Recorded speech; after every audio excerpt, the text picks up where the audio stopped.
On this episode of ResiWeek, we talk to Rich Fregosa, Katye McGregor-Bennett, and Joe Whitaker about the year 2022 and what they're looking forward to in 2023. All this and more on this episode of ResiWeek.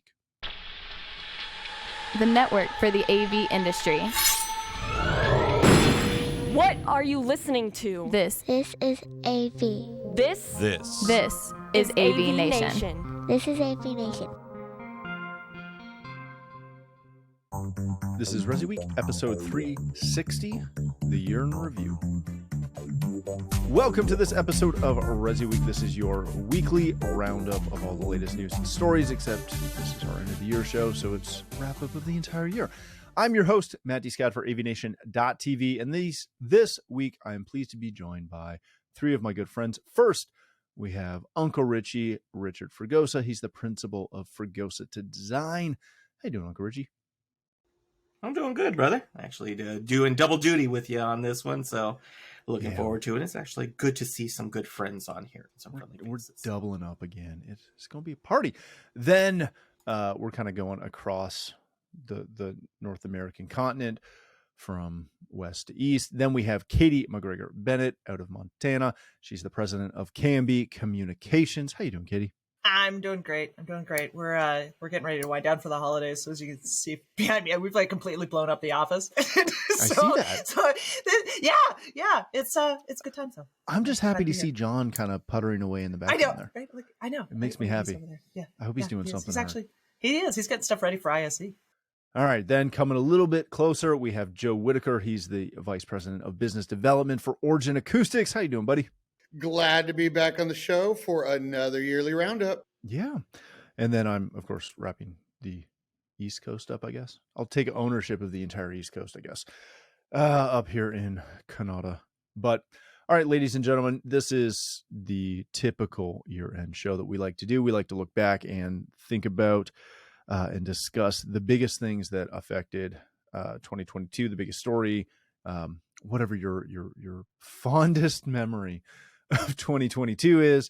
And then once we go around the horn with that, we'll look forward to 2023 and make some predictions and see where we can get with that. So Richie, let me start with you. You're coming at this from, and this is great because we've got an integrator, we've got marketing, and then we have Joseph from the manufacturing side, and me from every side. So we can kind of cover it completely. As an integrator or somebody in the trenches every day, what was the biggest story? What was the biggest headline? What was the biggest impact on your business of 2022? And I bet I can guess what it is. Supply chain. Yeah. I was going to say metaverse. Oh yes, darn it. Yes, meta. Curse you. It has been. It's the story that It is the story that never ends, right? Or the one that doesn't ship. I mean, we could all try to sweep it under the rug again, but it's there, it's happened. We're dealing with it. We are still hearing, Q2, Q3, Q4 numbers that are coming across. It has been something that I think integrators have just decided, you know what, time to get creative and try to find ways to make things work, that customers are still going to want things, and the way of doing business that you did it before for all of those many years is not the way that you're going to do business, and probably is going to change the way that you're going to do business from here on out. Mm-hmm. It definitely strained a lot of relationships between the integrator and manufacturer community. There were instances where integrators had manufacturers who they felt were in partnership with them. And there were instances where integrators felt that they had manufacturers who were very tone deaf to the entire process. And and you saw a lot in terms of manufacturer response, who was accountable, who was looking the other way, and who was very quick to always look to take the praise, but none of the blame. It was kind of hard to see marketing stories about, all of these great things and going, yeah, but let's talk about the other part.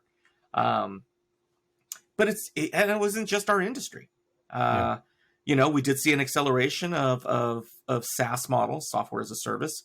We did see movements towards how virtual systems can operate as much as silicon systems that are out there. We learned the importance of, especially in our industry, how remote working can affect our business, and you can blossom and you can grow and you can expand your reach.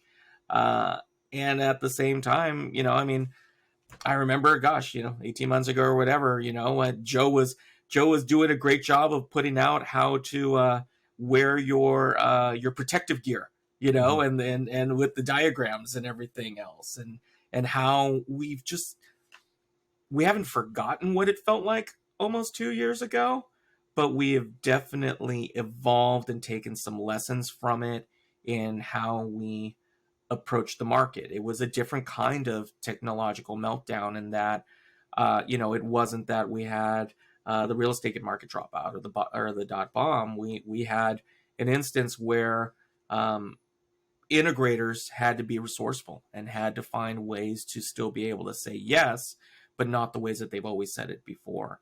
And it's been a long year.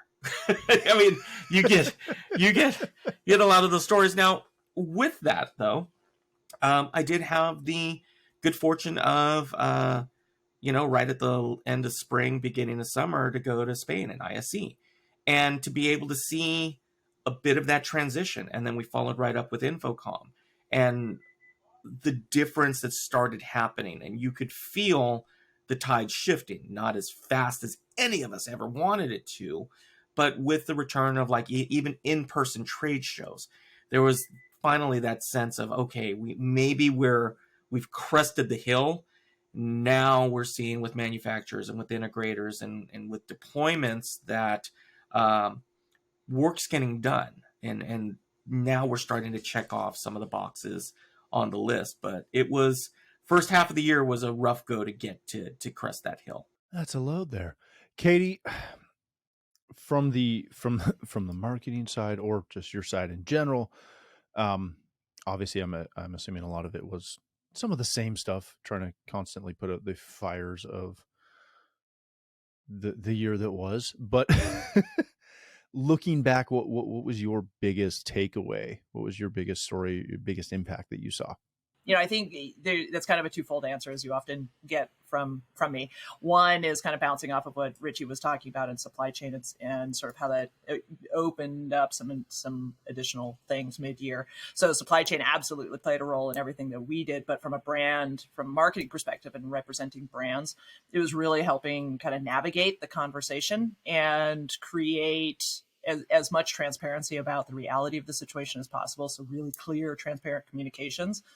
So we did a lot more it was the sort of comm strategy work this year, and particularly kind of like that mid-year point on, and really sort of, okay, we now understand the situation isn't going to get that much better before the end of the year, or maybe into 23, 24 even. So what do we need to be saying now so that we still have an audience who wants to buy our product and our offering, but how can we be a little bit more transparent about, the reality, and that, we're all in this together. So we kind of saw a swing mid-year, sort of coincided with live events coming back into view and being kind of much more broadly attended, which we saw with Infocom mid-year. I didn't go to ISE last year, but Infocom mid-year and then CD Expo in the fall.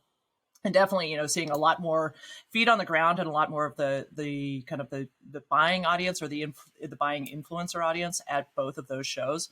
What I also saw was a lot more marketing interest. And so that was the big swing for us. While KMB has always been a content, we've really been content driven, and we're storytellers. We had a lot of brands and companies coming to us saying, okay, we've got marketing budget again, and we need to wrap up. What do you suggest? To me, that was really encouraging, because what we saw by the time we got into October, November, is a lot of the manufacturers and the brands in the space are starting to look at marketing from a more sophisticated manner and standpoint, which is music to our ears. And the more that we can start taking kind of a firmer hold of marketing and harness all that it can do to build the visibility of our brands and get us out of, particularly in the residential space, but get us out of this tiny little niche where so few really know what we do and how much better it is than just buying something off the shelf. brands who are starting to invest more heavily in marketing are helping to drive a greater audience interest in what we do. And that is, as you heard me say before, as Mama says, good for goose, good for gander. The more that brands start investing in their marketing and showing more people broadly what we do, the more likely that we have an industry that can continue to grow and evolve. So for me, that was super positive. We still have a long way to go, but we're starting to see a change. We're really starting to see a lot more sophistication on the marketing side. So, kind of looking back on 22, that's what we saw. Going into 23, we're pedal to the metal and full throttle on this, and the brands that are ready to pony up and play, we are participating very heavily in those programs and really trying to drive a lot more engagement to show full success to these programs so that others can follow and find success as well. So long-winded, but there you go. Yeah. I like it. Joseph, my friend, same question to you. You kind of made the switch from integrator to manufacturer this year, and kind of came out of a fun year with a new gig. So, what was the biggest story? And if you say Joe Whitaker getting hired at Origin, that was one of the biggest stories of the year. Interestingly enough, the very first month of this last year, I was still an integrator, and then kind of, February jumped on, learned a lot of stuff really quick. They expected me to just dive in head first and do what I do. And that's the way it worked out. And for this year, there was like a couple of things for me. I will touch on, when we get to next year, I'll touch on some of what he said too. But what good old Uncle Richie was talking about supply chain was an interesting thing for me to learn on the other side, but not as much for what you might think. Of course, supply chain was bad for everybody. Didn't matter what manufacturer you were talking about. Everybody had some kind of issues. That all goes down to the product development cycle, right? It's like 18 months to 2 years before you introduce that new product. And so you saw products coming out this year at Expo that were developed in 2018 and 2019 because nobody could build any of them or release them or get them shipped or do, finals on anything. So it kind of set us back 2 years, everybody, 2 to 3 years in development. But then, announcing and shipping these products was a disaster because nobody knew about these products. So they were still asking for deliveries of stuff that's 2 years old that everybody's moving on from. So it became a really interesting thing to learn very quickly about, what factories and what regions of the world could ship, which ones couldn't, what were the holdups, all the shipping container stuff that went on for the first part of the year. It was an entire disaster. So, I feel for everybody that was in my shoes because last year was similar. So things are getting better for everyone, but supply chain was probably, like Richie said, the number one thing on everybody's mind. And to me, it just brought back the C in custom. People really started having to look at what they were doing, how they were doing, how they could work around these issues that were dependent on the manufacturer side. When I say manufacturer, I mean the actual factory, not so much the company you deal with when you make those phone calls in. One of the other things that really hit me at CEDIA Expo this year that I believe, and some of you may wince when I say this, but I actually believe COVID saved the trade show industry. Everybody that was at the last expo before COVID knows that numbers were dwindling, excitement was dying, manufacturers were thinking they could just get by with the same old, and then COVID happened. And we went through all that. We come out of COVID, numbers are back up. Manufacturers are engaging in different ways, introducing products that are more meaningful, showing them off, and attendance was great. And it really brought it back to not the last 2 or 3 years before COVID. It brought it back to before that, where it really was about family and about the networking you did. And that was truly the highlight. So, my other big take from this last year was that COVID saved the trade show industry. It really did. The last thing that I'll throw out there that was big is you saw a lot of people this last year harken back and start treating audio differently. I don't know what that was all about, but this year you saw a lot of new audio products, new form factors, new methods to use audio, whether it was combining lights with sound or just so much of that interesting thing. Oh, one other thing. Since nobody was able to introduce a bunch of new products this year, it was a magical year for partnerships. Origin was no different, right? It was hard to introduce a lot of new stuff. So what we did was bring back some of the coveted brands like Velodyne, who you couldn't get in the US anymore. You know, it's like there are those companies out there that need that exposure. And when you can't build a ton of new things because of supply chain and development issues, that's your opportunity. So a lot of companies showed a lot of partnerships this year. That's a really good point. I don't know what my biggest story of the year was. I think the instability of the tech industry. I think it was that Joe Whitaker went to Origin Acoustics. No, that one didn't even register on my radar at all. I honestly forgot it happened. I don't know. How is that even possible? Because Joe reminded you. But I mean, I don't take his calls. It's fine. He's just on a constant do not disturb. He texts, they don't show up. It's fine. There's nothing bigger to dig into there. But yeah, I don't know. I would argue that the biggest thing to kind of come out of this year for me from a business standpoint was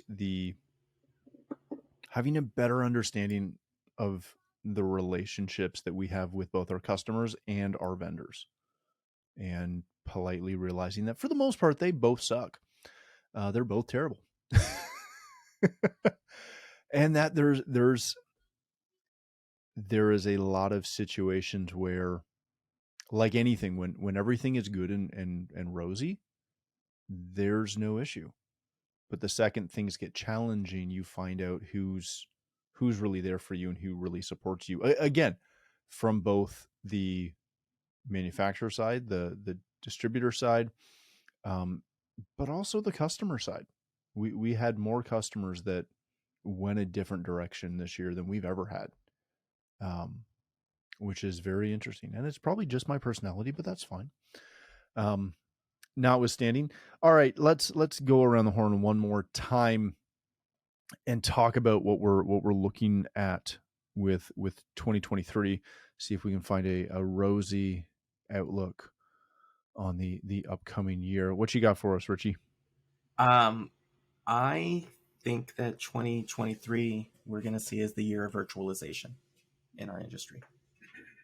I think that because manufacturers had to get away from hardware and accelerate software solutions, that they've opened up a bit of a Pandora's box.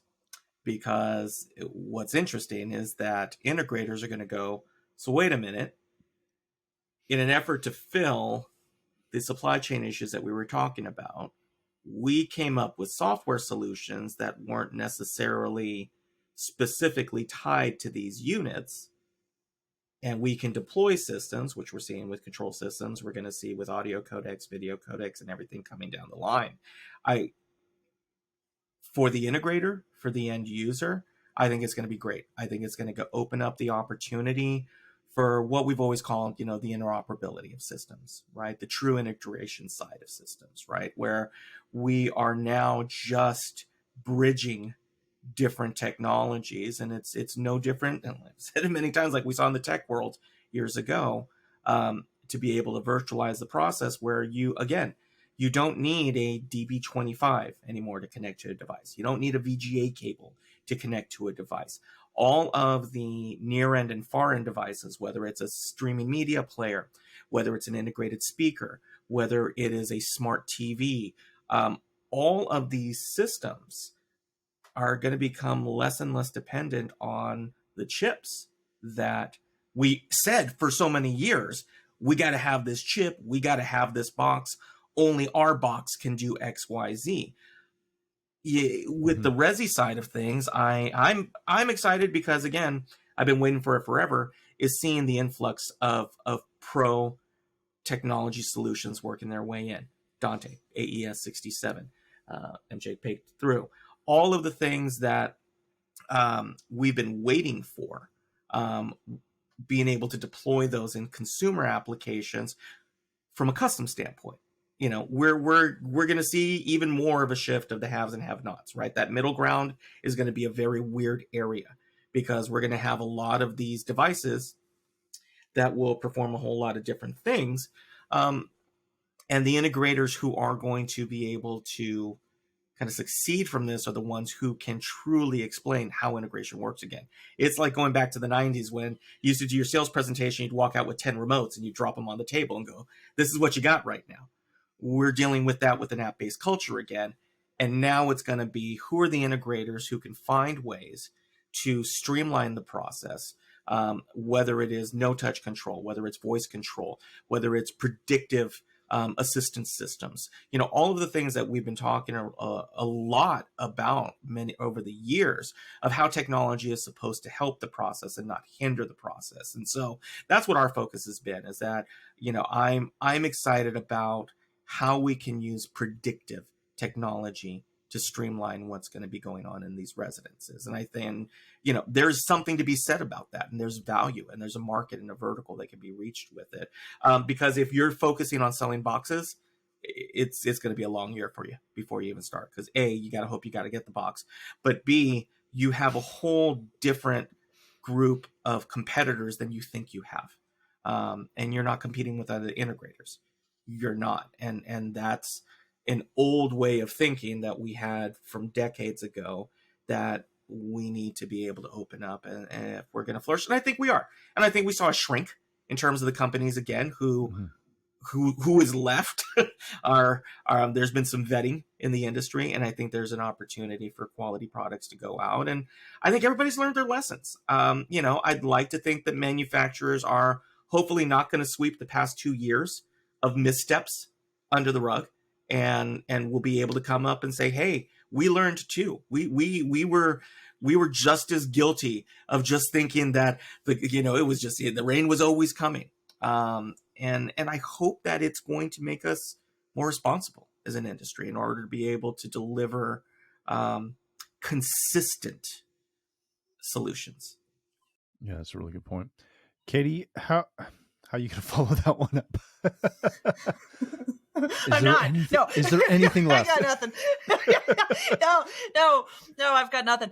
No, but I'm actually going to kind of do what I did on the last lap, which is kind of tie back to what Richie said, and then take it on my own run, which is, I think, kind of the virtualization and predictive aspect of it. I'm coming at it from marketing. So, I think a lot of what we're looking at in 23 and beyond is kind of taking what happened in 22, which is an increasing interest in having a more sophisticated marketing approach to the art of doing business in the CI channel. So I'm looking at ways of spending a lot more time with those brands that are really interested in taking their communications and their marketing up to the next level to help attract that audience that I was talking about on the last lap around the table. What I'm really trying to drive from, not just from our camp, but from the industry in general, is the more predictable we can become in the efforts that we as a community have, the more reliable our community comes to the end user audience that we're looking to engage. So I'm trying to work very closely with brands, with manufacturers, with integrators, with associations on being really clear on what we do, how we're different, how we're better, and how the consumer ultimately will benefit from the work that is done in the channel. So, and some of that is kind of is trying to predict what's coming, but it's also trying to base on history how we best communicate the differentiators of our industry and put that in front of the brands that can communicate that to a broader audience. So it's really interesting in that it's kind of taking what used to be such a niche. The language of our AV is so unique to our community. But the more that we can kind of break out of that language and help more people understand what we're doing, the better we have at helping our industry grow. And that for me is, is as important in 22 as it is in 23, as it is in 24, 25, and 26. And I'm really just trying to pursue more sophistication across the board. Start putting more of a calendar together, actually doing the budgeting, tracking your spend to budget to result, all of those elements, and just, kind of more sophisticated in the way that we approach all aspects of marketing, not just the execution, or maybe just throwing money at the wind every once in a while and calling that marketing, which it isn't. So hoping we get some traction. What she's saying is grow up. And we are.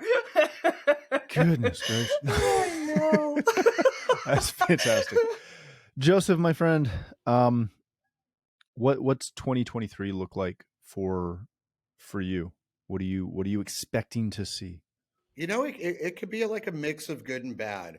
Because, I really do see, and some of this is on the marketing side, but I'll get to the what Richie said at the very first part of the show when we talk about supply chain. Although it was bad 21, 22, some of 20, this is the year that it all could teeter, right? China and Taiwan pop off. There goes that. Korea's, there goes that. So I know for a fact a lot of manufacturers are looking at other areas that they could manufacture stuff. Mexico, Canada, Czech Republic. I mean, there's a lot of places out there that people are viewing as possible moves, because this year everybody is just eyes on the ball on what's going to happen in China and the Koreas. And even if your stuff is in Indonesia or places like that, those two areas are still going to affect the way you can get product. They're going to. So I don't want to spit a doom and gloom out there, but the day anybody sees one of those goes, you better start stocking your warehouses. If you're an integrator, and if you're a manufacturer, you better start looking at options, because this is the one year that there's the most potential for that to possibly happen. The second thing on that side is those marketers out there really need to start looking at the way they're doing stuff out in social, because I suspect 23 to be the year that TikTok is outlawed in the United States. So stop spending your money advertising on TikTok. Change your motivation now. So I'll get off the doom and gloom portion. Now we'll go on to the positives. Richie was talking about making things work together. I really think that this year is going to be the year for that, because I think Matter will matter.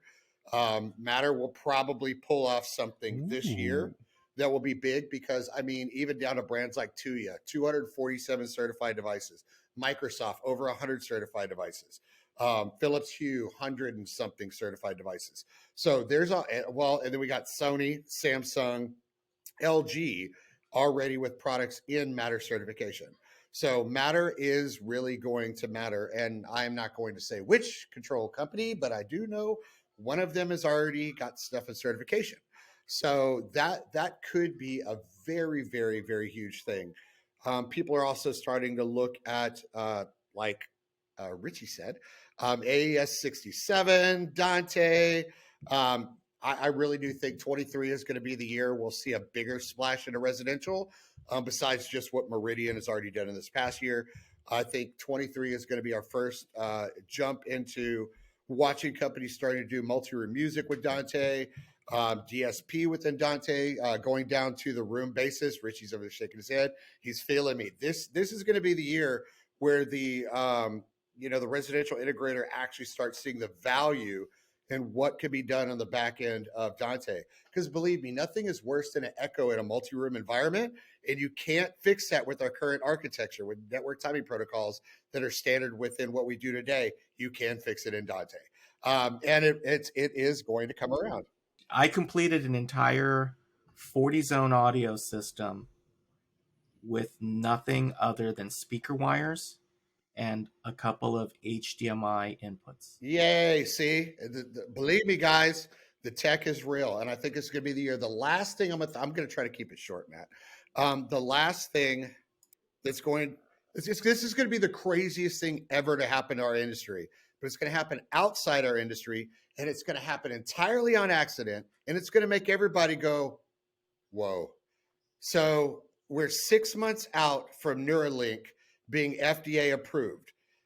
By December 31st of 2023, there will be the first human being on the planet controlling their house with their brain. It is going to happen before 2024, and it is going to make all of us pause and go, man, we've been doing this wrong the entire time. I mean, that's going to be huge. That's why Joe's wearing baseball caps now, Yes. so that we won't see The thing. It's like the right there. antennas, the little nubbins. He's got the nubbins already preset. That's why he's wearing a Didn't you hear when he cap for first the came rest on? of the year. Yes. So That's what that was. yes, because when you fall off your Wi-Fi, you go back to it's space dial-up straight to Starlink. I thought it was the return of Dot that he was gonna. No, that is no. But yeah, I think that one is going to be a really big eye opener, just because of what it can and will do, especially with their focus. The first focus is vision impaired or those who lack control of muscles, motor skills in their body, and the biggest portion of their sales pitch was that the person who has it will be able to control their phone faster than a person with hands. So you start looking at their first thing is controlling devices in your surroundings. Of course, the first thing he's going to do with the person that gets it first is start a Tesla with it. We all know this is going to happen. But after that, it's going to be controlling TVs and thermostats and lights and all the other stuff that can make me so lazy I look like the people on Wall-E. Like that, it's going to happen. But that's going to be the eye opener. Between that and what Matter's going to do, it's really going to change the focus of the industry. That's a really good point. I think 2023 is going to be very interesting and very entertaining, because I think we're going to continue to see a massive erosion of middle market. I think you're going to lose almost all of the entry market as well. I think that's going to become an industry that is very difficult, or a market segment that's going to be very difficult to be profitable in. But that upper class middle market should be all right, and of course the luxury market will be fine. But the other thing I think we're going to see, and we're starting to see it a little bit already, just like we saw a fair number of companies go under this year, from an integration standpoint, I think you're going to start to see that trickle into the actual manufacturing side as well. And we've already seen that with a handful of young startups, we'll call them, that started to have some issues, lost a little bit of funding, and then all of a sudden staff is hemorrhaging and they're fine, quote unquote. Kudos to marketing teams everywhere for that. But anyone who can follow LinkedIn job postings knows that a bunch of those people have already left. So yeah, it's over. That being said, I think we've got a ton of really cool technology that's coming down the pipe that's going to make life very entertaining to see how that all gets implemented. So yeah, that's what I got. All right, ladies and gentlemen, thank you so much. Richie, if people want to connect with you, learn more about Fregosa Design, where can they do that? You can find me on the socials. You can find me also on the interwebs. Type in my name and things will pop up. Fregosa Design is the company, but hopefully, as I continue to say on every show, because I really mean it, I hope the place that you can find me is here on AVNation.tv. All of our shows covering all of our verticals. Matt and I were just on ResiWeek recording. My partner Steve Greenblatt and I just completed episode 100 of A State of Control, where we talk about the state of the automation industry, and looking forward to recording episode 101 and shooting our way to episode 200. But again, the best place hopefully is find me here, find our sponsors, support all of our shows and our sponsors, and that is a Christmas wish for Tiny Tim, Uncle Richie. Oh, goodness. Katie, my friend, thank you for joining us. If people want to connect with you and learn more about Canby Communications, I've got no Tiny Tim reference. That's okay. I know. Yeah, it's okay. That's Super okay. Small. How about Super Small Sam? super Junior Small John? Yeah, Junior Junior John. John. Sorry, Mitchell. You're gonna have fun editing this one out, but I'm No, gonna this give is you a nice staying in. right here. This is 100% staying staying in. in. Perfect. Oh yeah. Katye on Instagram, Facebook, LinkedIn, Twitter, all of the above. Just look for Katye McGregor-Bennett, and you will find. If you're looking for KMB Communications, look for the one with the little mountain icon logo, not the other one in the healthcare field. So thanks for listening to my rambles this year. It's been really fun hanging out with you guys. It's all good. Thank you for joining us, Mr. Whitaker. If people want to connect with you, learn more about Origin Acoustics, where can they do that? You can find me on TikTok. No, you cannot. You can find me on all the socials at Joe Whitaker. Obviously at Origin Acoustics. Check out originacoustics.com. And, when Matt invites me, you can obviously find me here. And, for all the integrators, just remember Origin Acoustics is putting the U in luxury. I just made that up. But That definitely didn't get steal that, cleared by Katie? marketing. We're 100% sure of that. Sophisticated. Some brands. Yeah. Wow. Put that on Yes. a t-shirt. We're still All working right. on others. Yeah, no. Oh my goodness. Well, you come after Katie's laughing and your mind is just mush. You're like so entertained watching Katie that you can't say anything. You guys give me the giggles. What can I say? If you hadn't noticed, it's an end of the year show. All right. Thank you everyone for joining us, not only for this episode, but for every episode that we do across our entire channel. This year, we greatly appreciate that. If you'd like to connect with me and continue to either watch me harassing people on Twitter or memeing, Schitt's Creek memes over on Twitter as well. I do a lot on Twitter. You can find me there under Matt D. Scott and most other social platforms. But more importantly, please visit AVNation.tv, where you'll find this show as well as a wide variety of other shows with all the verticals that we cover. When you visit the website, please take a moment to check out our supporters. We are extremely thankful for their support and ask that you check them out as well. Thanks again for watching. That's all the time we have for this episode of ResiWeek.